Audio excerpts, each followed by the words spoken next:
Baik, bismillahirrahmanirrahim. Assalamualaikum warahmatullahi wabarakatuh. Berjumpa kembali di acara Bincang Biologi, teman-teman belajar bersama guru kreatif. Masih di acara Kupas Tuntas materi biologi kelas 11 nih, teman-teman. Ini adalah pokok bahasan kedua, berarti ya mengenai kelainan-kelainan pada sistem pencernaan khususnya pada manusia. Ya. Nah, apa saja yang akan kita bahas, nanti kita akan tuntaskan ya.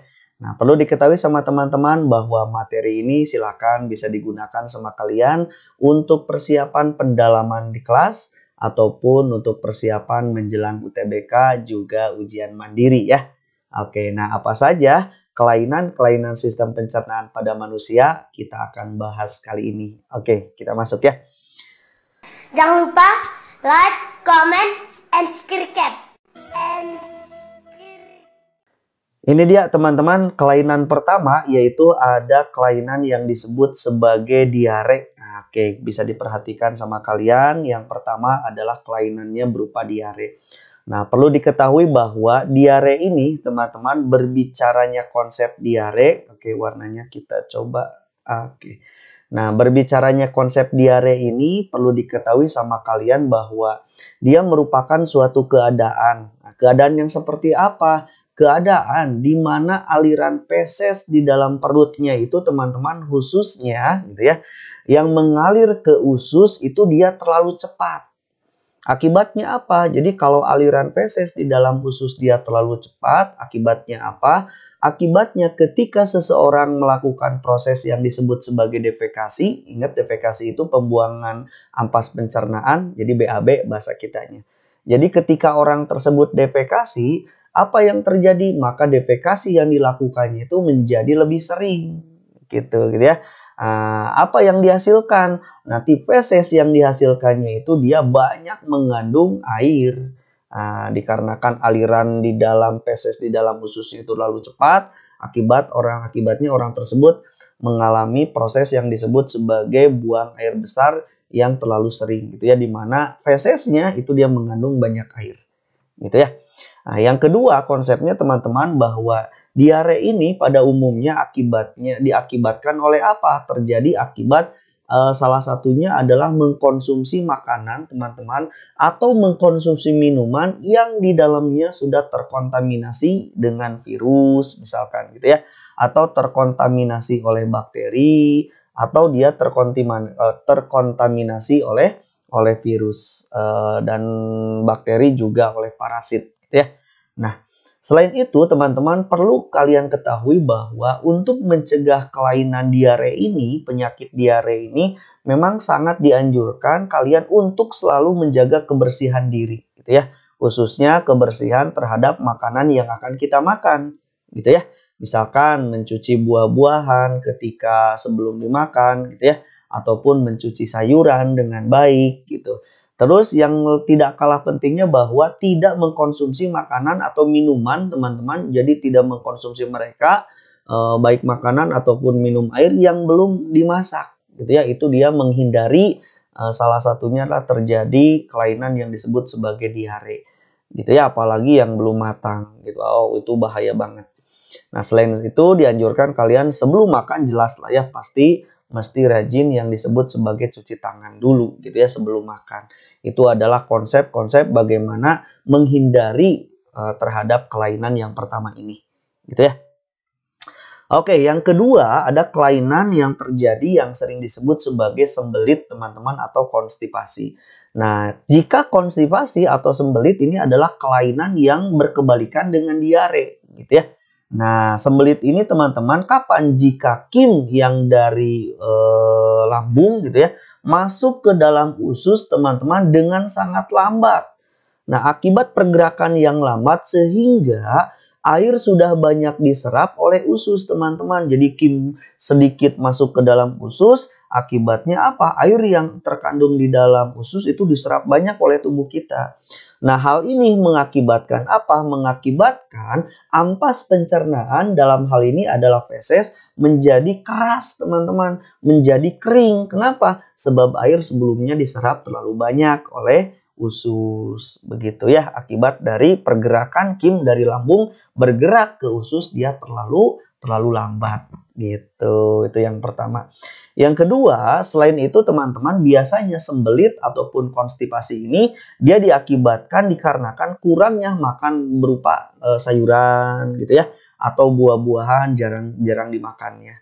Nah, yang mengakibatkan nanti salah satu penyebab seseorang susah buang air besar ini yang tadi gitu ya, dikarenakan dia jarang makan sayuran, jarang makan buah-buahan gitu ya, mengakibatkan feses menjadi kering gitu ya. Nah, kenapa dengan makan buah-buahan, kenapa dengan makan sayuran kita bisa terhindar dari konstipasi?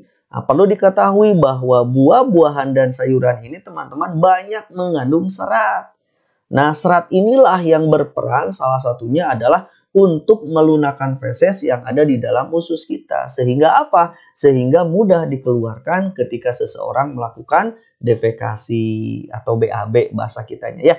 Nah, nanti ada berbagai cara yang bisa dilakukan oleh teman-teman untuk mengatasi konstipasi nih. Yang pertama mulai dari pemakaian obat-obatan. Kapan ini dipakai? Ya tentulah ketika memang sudah dalam keadaan susah banget untuk mengeluarkan feses gitu ya. Tentu oleh anjuran dari dokter teman-teman. Jadi selama tidak ada anjuran dari dokter ya jangan dulu pakai obat-obatan gitu ya. Maksimalkan dulu pakai sayuran ataupun buah-buahan gitu ya. Yang kedua bisa juga kalian merubah pola makan. Artinya yang tadinya tidak suka sayuran, yang tadinya tidak suka buah-buahan, sekarang mulai beralih gitu ya untuk mencoba serat gitu ya, sehingga nanti kalian ketika defekasi tidak akan terlalu keras seperti halnya ketika kalian kekurangan serat di dalam tubuh kita gitu ya. Nah, ini kita lihat gambarnya nih teman-teman. Ketika seseorang mengalami diare, maka yang terjadi itu adalah seperti ini. Jadi penyakitnya itu ditandai di mana si fesesnya atau tinjanya dia benar-benar encer gitu ya. Akibatnya dia si fesesnya itu benar-benar kandungan airnya itu sangat tinggi, sangat besar gitu ya. Yang menyebabkan orang tersebut sering sekali buang air besar. Nah, kenapa? Tadi dikarenakan biasanya ketika makanan sudah terinfeksi yang disebut sebagai virus atau parasit ataupun bakteri gitu ya, yang mengakibatkan kalian terkena diare. Nah, untuk pada orang yang normal itu kan dia si usus itu, usus besar khususnya teman-teman gitu ya, dia punya peran penting di dalam proses penyerapan air. Nah, di dalam tubuh kita itu perannya reabsorpsi air gitu ya, usus besar ini. Nah, usus untuk pada yang kelainan diare ini teman-teman, bahwa di dalam proses penyerapan di dalam usus ini dia menjadi terhambat, akibatnya terlalu banyak air di dalam rongga usus gitu ya, sebab reabsorpsinya berkurang gitu ya si usus ini, mengakibatkan si feses banyak mengandung air gitu ya, akibatnya fesesnya encer gitu. Itu yang kita kenal dengan nama diare gitu ya. Yang kedua, teman-teman, ada kelainan yang tadi yang disebut sebagai konstipasi. Tadi sudah disebutkan bahwa konstipasi ini terjadi ketika kalian buang air besar yang memang cukup berat. Maksud berat di sini itu susah gitu ya. Sebab feses yang dihasilkan cukup keras gitu. Nah, ketika seseorang mengalami konstipasi, teman-teman, di mana buang airnya itu dia terlalu keras gitu ya. Yang mengakibatkan apa? Biasanya bisa terjadi luka pada dinding-dinding anus gitu ya kalau dibiarkan lebih lama seperti itu. Akibatnya untuk menanganinya tadi sudah disebutkan bahwa kalian mesti mengkonsumsi sayuran dan juga buah-buahan gitu ya. Nah, gitu. Nanti yang berbahaya itu kan pendarahan pada daerah dubur atau pada daerah anus, itu yang berbahaya gitu ya. Kenapa dia bisa berdarah? Ingat bahwa kalian ketika konstipasi pasti orang tersebut akan menekan gitu ya untuk sekuat mungkin mengeluarkan feses tersebut yang keras tadi, yang mengakibatkan adanya goresan-goresan pada dinding anus yang mengakibatkan terjadinya pendarahan gitu ya. Nanti ketika sudah luka, nah itu yang kasihan gitu ya. Maksud kasihan di sini ya keras, dikarenakan keras kan perih gitu ya. Kalau terjadi luka nanti peradangan di daerah anus, malah bisa terjadi kelainan yang lain gitu ya. Nah, seperti itu dia berbicara untuk kelainan yang pertama. Untuk kelainan yang slide yang kedua, teman-teman, ada yang disebut sebagai peritonitis gitu ya. Nah, untuk yang peritonitis ini perlu diketahui sama kalian bahwa konsepnya dia itu merupakan suatu konsep kelainan yang disebut sebagai peradangan. Gitu ya. Nah, peradangan yang terjadi pada apa? Nah, peritonitis dia peradangan terjadi pada lapisan tipis yang ada di dinding bagian dalam perut, teman-teman, radang di daerah situ tuh, gitu ya. Nah, perlu diketahui bahwa dinding di dalam perut itu kan punya peran yang sangat luar biasa. Salah satunya adalah lapisan tipis dinding ini berperan melindungi organ yang berada di dalam perut, gitu ya. Ketika terjadi radang, maka itu yang kita sebut sebagai peritonitis, gitu ya. Nah, apa penyebabnya? Penyebabnya umumnya ditemui misalkan dikarenakan orang tersebut dia mengalami sirosis hati atau pengerasan hati yang diikuti oleh asites, gitu ya, atau menumpuknya cairan pada rongga perut yang mengakibatkan lapisan tipis pada dinding perut ini dia mengalami peradangan, gitu ya. Nah, akan tetapi ada pula kondisi lain yang memicu asites ini, gitu ya. Misalnya dikarenakan seseorang mengalami gagal ginjal, atau seseorang ketika mengalami gagal jantung juga bisa menyebabkan sirosis hati yang diikuti oleh asites tadi, gitu ya, yang menyebabkan lapisan tipis pada dinding dalam perut mengalami peradangan, gitu ya. Nah, yang kedua dari slide yang ini, teman-teman, ada kelainan yang disebut sebagai appendicitis, gitu ya. Nah, kalau appendicitis sama dengan peritonitis, dia konsepnya peradangan, namun yang radang berbeda, gitu ya. Kalau peritonitis tadi lapisan tipis yang melapisi bagian dalam perut, kalau appendicitis dia merupakan peradangan, teman-teman, yang disebut sebagai bagian dari usus besar, yaitu dalam hal ini usus buntu, teman-teman, atau bahasa latinnya disebut sebagai appendix. Ketika terjadi peradangan pada daerah appendix ini, maka disebut sebagai appendicitis atau usus buntu bahasa teman-temannya, gitu ya. Usus buntu ini, teman-teman, atau appendix, dia merupakan organ, gitu ya, berbentuk kantung. Nah, sekitar ukurannya itu ya sekitar 5-10 cm, gitu ya, yang merupakan perpanjangan dari usus besar, gitu ya, sakum di daerah usus besar ini.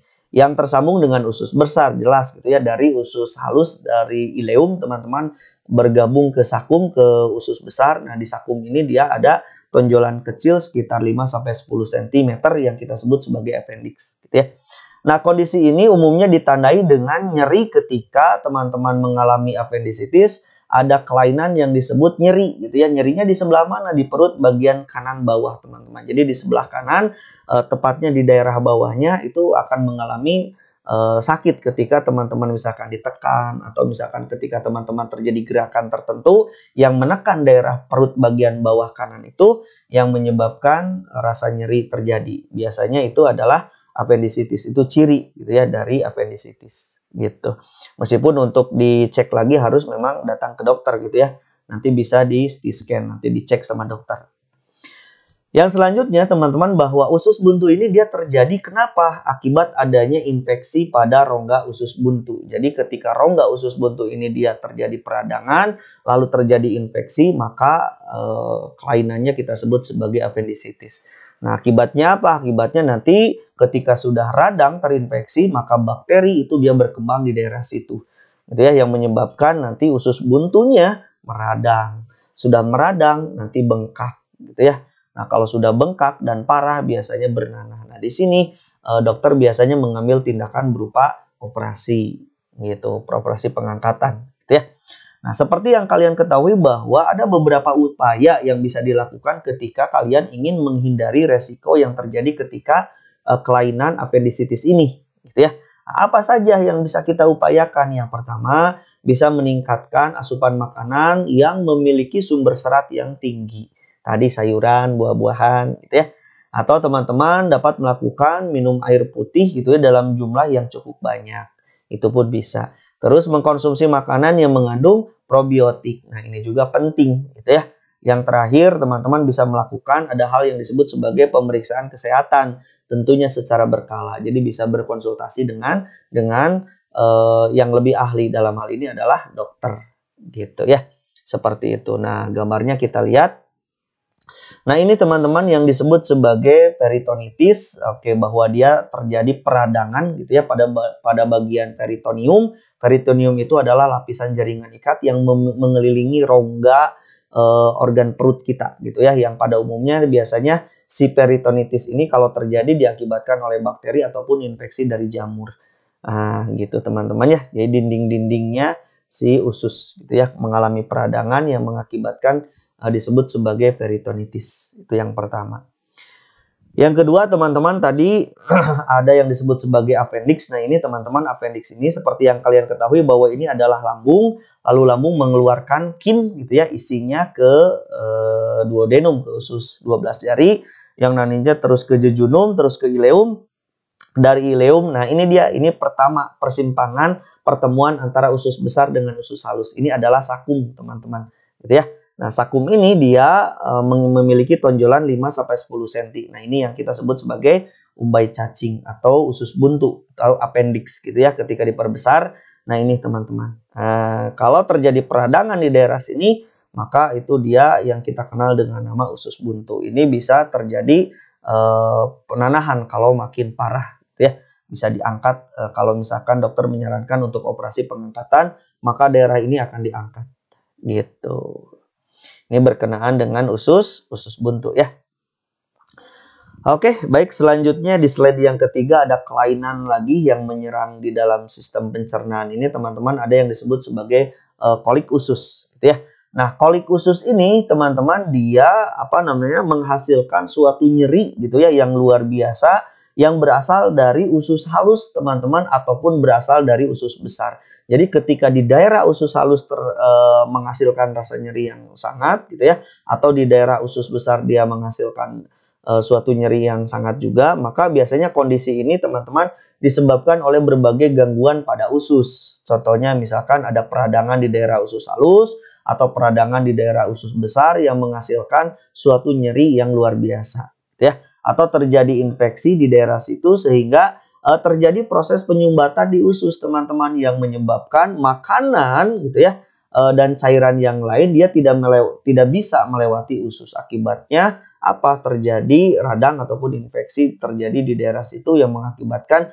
timbul rasa nyeri baik di daerah usus kalau usus yang kena ataupun di daerah maksudnya usus halus ataupun di daerah usus besar yang kena gitu ya. Maka itu disebut sebagai kolik usus. Bisa terjadi di usus halus, bisa terjadi di usus besar akibat adanya infeksi ataupun peradangan sehingga menyumbat aliran makanan dan cairan di daerah usus tersebut gitu ya. Nah, nanti teman-teman pada kolik usus ini selain nyeri pada perut yang hebat, juga gejala kolik yang lain itu adalah biasanya dia susah buang air besar. Nah, ini pun merupakan identifikasi dari adanya kolik usus gitu ya. Terus susah buang gas atau bahasa kitanya kentut itu susah gitu ya. Terus biasanya ada gejala muntah dan tidak nafsu makan. Jadi tidak ada nafsu makan pada orang yang mengalami kolik usus ini. Gitu ya. Nah, ada beberapa cara untuk menghindari ketika kita supaya terhindar dari yang kelainan yang disebut sebagai kolik usus. Yang pertama, kita bisa memperbanyak konsumsi air putih setiap harinya dengan maksimal gitu kan ya. Terus mengkonsumsi makanan dengan porsi kecil. Jadi supaya apa? Supaya tidak muntah gitu ya. Meskipun porsinya kecil tetapi lebih sering gitu ya. Mengkonsumsi makanan khususnya makanan-makanan yang tinggi serat secara rutin gitu ya. Baik sayuran ataupun buah-buahan ataupun bisa juga biji-bijian. Itu ya, itu adalah teknik bagaimana menghindari supaya terhindar dari yang namanya kolik usus. Yang selanjutnya ada yang disebut sebagai ulcus pepticus teman-teman. Nah, ulcus pepticus ini dia dikenal kalau di kita itu biasanya sebagai tukak gitu ya. Tukak di saluran pencernaan gitu. Nah, kondisinya seperti apa? Biasanya ulcus ini dia kondisinya hilangnya sebagian lapisan saluran cerna. Jadi ada yang hilang gitu ya. Nah, ulcus ini dia dapat terjadi misalkan pada lambung. Maka kalau ulcus terjadi pada lambung maka disebut sebagai ulcus gaster. Kalau ulcus ini dia misalkan terjadi pada usus halus maka disebut sebagai ulcus duodenum khususnya pada usus 12 jari. Ya, jadi hilangnya sebagian lapisan saluran cerna maka dia disebut sebagai ulcus. Nah, hal yang paling sering dirasakan pada penderita ketika dia mengalami ulcus ini, teman-teman, bahwa akan merasakan nyeri di daerah perut yang biasanya memang terasa di bagian ulu hati, teman-teman.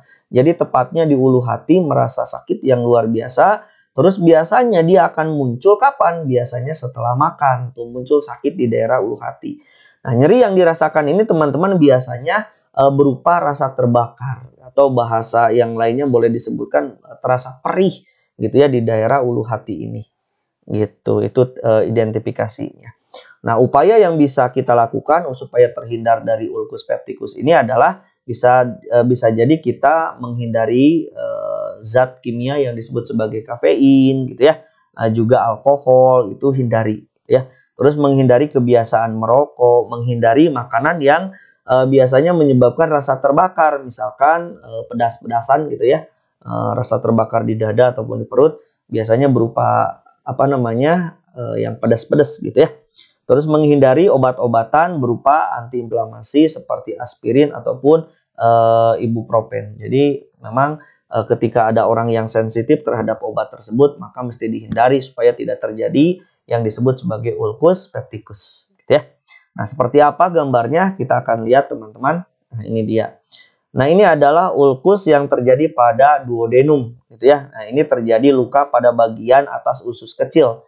Nah, terjadi luka. Jadi hilangnya sebagian yang berada pada organ tubuh kita. Misalkan kalau di di lambung ya berarti ulkus gaster gitu ya, ulkus yang lambung tadi. Kalau terjadi di usus ya disebut sebagai usus, khususnya di 12 jari biasanya terjadinya disebut sebagai ulkus duodenum gitu ya. Jadi luka di area sini. Oke, ini dia terjadi luka, kelihatan gitu ya, menganga lukanya.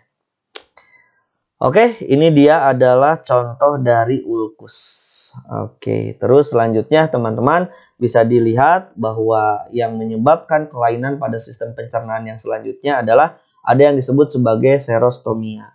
Nah, serostomia ini merupakan kondisi teman-teman ketika mulut kalian dia terasa sangat kering. Jadi kalau terjadi proses pengeringan pada area mulut gitu ya. Nah, dia mengeringnya itu kenapa? Karena kelenjar air liur kita dia tidak mampu menghasilkan cukup air, teman-teman. Gitu ya. Akibatnya apa? Rongga mulut kita dia menjadi kering. Padahal air liur tersebut itu dia punya peran untuk melembabkan rongga mulut. Ketika tidak ada, tidak ada lagi yang melembabkan, gitu ya. Yang mengakibatkan mulut kita menjadi kering, gitu ya.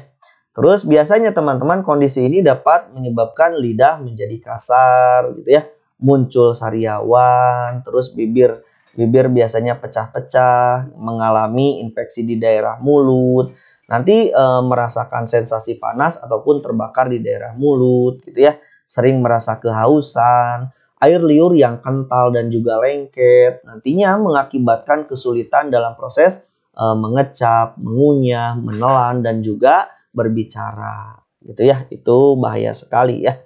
Oke, nah mulut kering ini teman-teman bukanlah masalah medis yang serius sebetulnya mah gitu ya. Namun memang kalau dibiarkan begitu saja juga bahaya.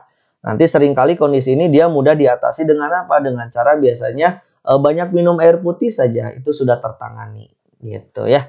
Tentu juga menghindari makanan-makanan yang sifatnya menghasilkan sensasi panas gitu. Terus yang selanjutnya ada kondisi yang disebut sebagai mah, gitu ya. Nah, mah ini dia sering disebut dispepsia, teman-teman, nama lainnya, gitu ya. Atau sakit mah ini atau dispepsia ini, teman-teman, dia merupakan suatu kelainan di mana menghasilkan rasa yang tidak nyaman di daerah perut, gitu ya. Nah, seperti apa? Misalkan perut terasa penuh, gitu ya. Rasa panas di daerah perut bagian atas serta kembung gitu. Nah, gejala ini biasanya paling sering terjadi selama atau beberapa saat setelah makan biasanya. Itu ya, terjadi ciri-ciri yang tadi. Nanti sakit mah ini dia teman-teman khususnya yang teman-teman rasakan di masyarakat pada umumnya, sakit mah ini biasanya diakibatkan oleh suatu penyakit gitu ya, seperti misalkan tukak lambung.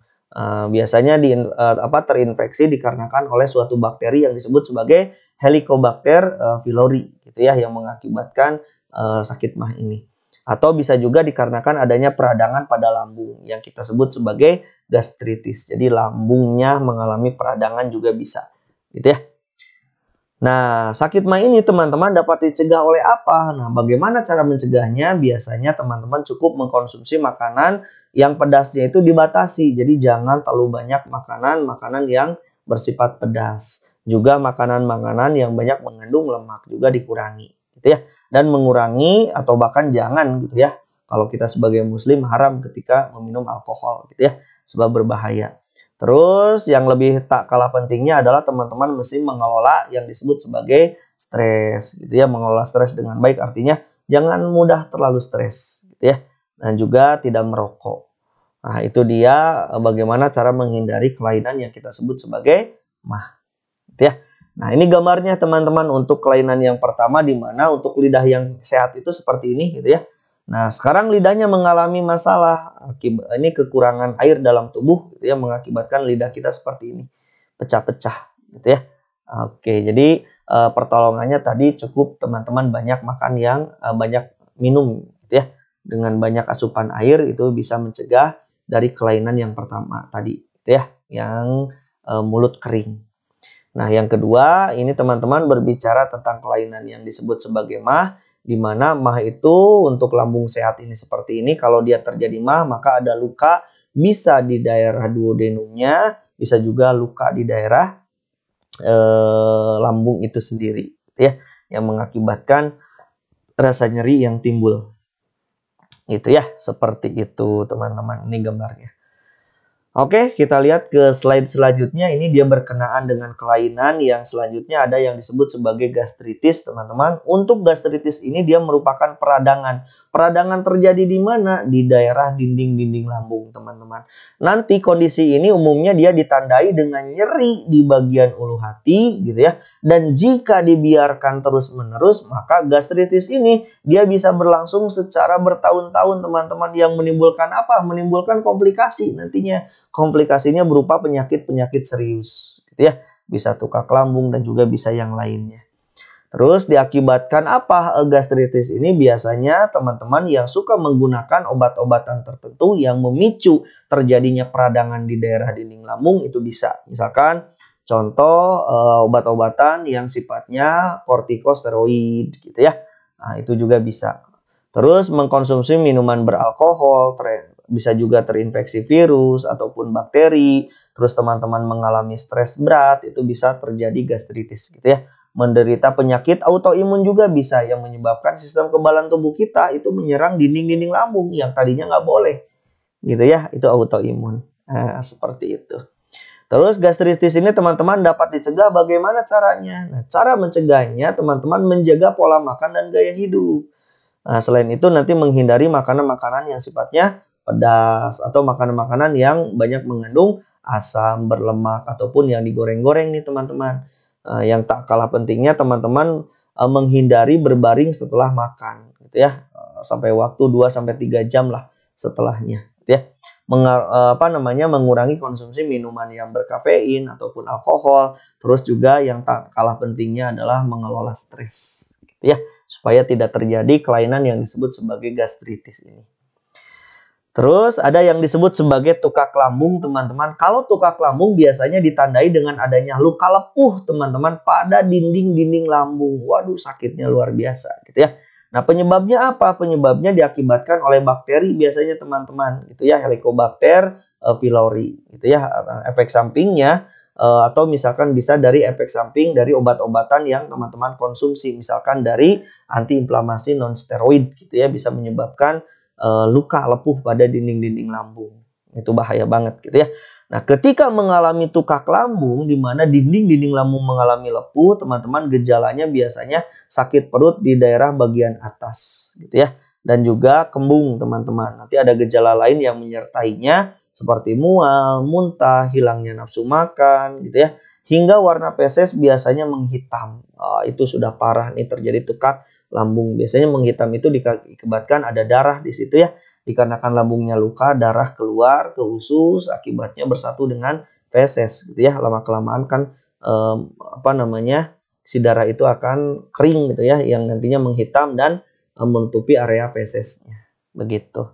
Jadi itu berkenaan dengan tukak lambung gitu, teman-teman. Itu kelainan yang menyerang sistem pencernaan. Nah, gambarnya seperti apa? Bisa kita lihat gastritis dengan tukak lambung tadi ya. Nah, ini adalah kelainan untuk gastritis, di mana untuk orang yang normal dinding-dinding lambungnya, mukosanya itu dia seger gitu ya. Oke. Nah, tapi ketika gastritis di mana terjadi peradangan di daerah lambung yang mengakibatkan mukosa-mukosa di dalam lambung dia terjadi peradangan. Akibatnya kalau sudah radang di daerah sini yang mengakibatkan rasa nyeri gitu ya yang timbul di daerah perut, khususnya di daerah perut bagian atas. Ini gastritis, terjadi peradangan gitu ya. Yang kedua, teman-teman, kelainan yang kedua ada yang disebut sebagai tukak lambung. Nah, ini dia tukak lambung itu luka, teman-teman, yang muncul di dalam dinding-dinding lambung, gitu ya. Bisa di daerah esofagus ataupun di daerah duodenum di sini. Itu ya, ketika luka di daerah ini, di daerah lambung, maka disebutnya adalah tukak lambung, gitu.